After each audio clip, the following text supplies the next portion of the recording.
বর্তমানে রমজান মাসে আপনি ইফতার বিতরণ করার জন্য বের হয়েছিলেন, একটি ভিডিও প্রকাশ করেছেন এবং আমরা এখানে একটি তথ্য শুনেছিলাম যে এখানে ইফতারির স্বল্পতা হয়েছিল এবং একটি ভালো ধরনের বিশৃঙ্খলা হয়েছিল এবং এই বিশৃঙ্খলায় আপনি মারও খেয়েছেন। এই বিষয়টা আসলে সত্য কিনা? আসলে বিষয়টা হচ্ছে এই ইনফরমেশনগুলো কে দেয় আমি জানি না, মার খেয়েছি। তো এটা বিষয় হচ্ছে যে আমি মূলত আমার প্রতিষ্ঠান RX স্মার্ট কার্ড সেলুন, আমার প্রতিষ্ঠানের পক্ষ থেকে আমি একটা ইফতারের আয়োজন করি আমার সামর্থ্য অনুযায়ী। আমার মানে যতটুকু সামর্থ্য আছে ওই অনুযায়ী আমি একটা আয়োজন করি। দেখা গেছে যে আপনার এখন আমাদের বলতে গেলে কি আমাদের দেশে কিন্তু মনে হয় যে গরিব নাই এরকম বলা যায়। আমি কি করছি যে আমার গাড়ি করে মানে যত আমার যে ইফতারের আয়োজনগুলো ছিল ওগুলো আমি আমার টোটালি গাড়িতে নেওয়ার পরে আমি চিন্তা করি যে রাস্তাঘাটে যারা মানে দেখতে মনে হয় যারা সত্যিকারের অসহায় তাদেরকে আমি এই জিনিসগুলো দিব।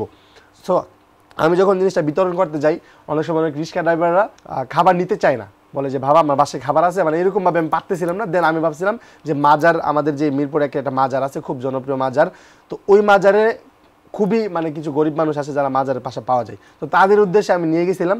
তো গাড়িটা আমি জাস্ট নিয়ে আমার গাড়ি ব্রেক করে আমি জাস্ট জানালাটা খুলে আমার গাড়ির যে ডোরটা খোলার পরে আমি জাস্ট 3-4টা প্যাকেট বিতরণ করার পরেই মানে মাজারের ভিতরে যত মানে আপনার পাগল বলেন, এতিম বলেন, যারা ছিল সাধারণ মানুষ বলেন, সবাই এসে একদম গ্রাউ করে আমার এক বলতে গেলে আমার মানে ইফতার সব ছিনতাই করে নিয়ে গেছে আমাকে, মানে আমার গাড়ির ভিতরে ঢুকে যা ছিল খুবই মানে একটা। তাহলে কি ওরাই আপনাকে মারলো? ওরাই আপনার পর? না, অবশ্যই মারে নাই। আমি জাস্ট যারা আমার ব্লগটা দেখছে তারা জানে যে আমি জাস্ট দাঁড়াই ছিলাম, ওরা আমাকে ধাক্কায় আমার মানে আমি গাড়িতে গাড়ির সাইডে ছিলাম, ওরা আমাকে ধাক্কায় খাবারগুলো নিয়ে চলে গেছে জাস্ট, আর কিছুই না।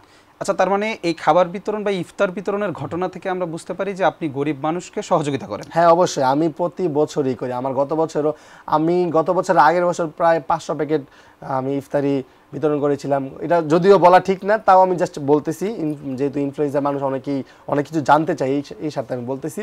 গত বছর আমি দিয়েছি, এর আগের প্রতি রমজানে আমার মানে যখন থেকে আমি নিজে ইনকাম করা শুরু করেছি তখন থেকে আমি প্রতি ইফতারে বা প্রতি একটা আয়োজনে মানে ইসলামিক একটা কোনো একটা ধর্ম রিয়াজ যখন আসে তখন আমি দিয়ে থাকি যতটুকু আমার সামর্থ্য। আচ্ছা, তার মানে আপনি সহযোগিতা করেন এবং আপনি নিজেকে একজন ব্যবসায়ীও বললেন। হ্যাঁ।